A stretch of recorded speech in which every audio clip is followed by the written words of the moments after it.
CCN news एक पाऊल महाराष्ट्रासाठी। बुलढाणा जिल्ह्याच्या जळगाव जामोद तालुक्यातील राजुरा शिवारामध्ये शिरच्छेद करून जाळण्यात आलेल्या खुनाच्या प्रकरणात नवीन अपडेट समोर आलीय। जमिनीत पुरलेला मृतदेह पोलिसांनी बाहेर काढून फॉरेन्सिक तपासणीसाठी नमुने घेतले आहेत। या मृतदेहाची ओळख पटवण्याचे मोठे आव्हान पोलिसांसमोर असून आता तपासाला गती मिळाल्याचं पाहायला मिळत आहे। तपासातील एक महत्त्वाचा टप्पा बुधवारी पूर्ण झाला।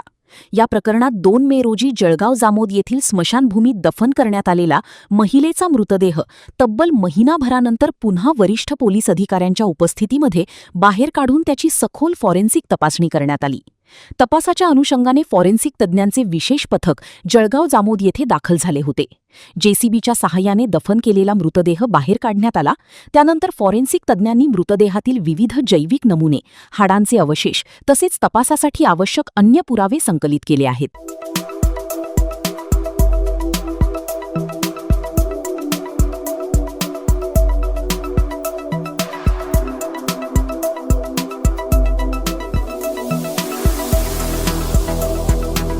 तसेच आपल्या भागातील महत्त्वाच्या बातम्या पाहण्यासाठी CCN न्यूज डेस्क चॅनलला सबस्क्राइब करा आणि बेल आयकॉन प्रेस करा।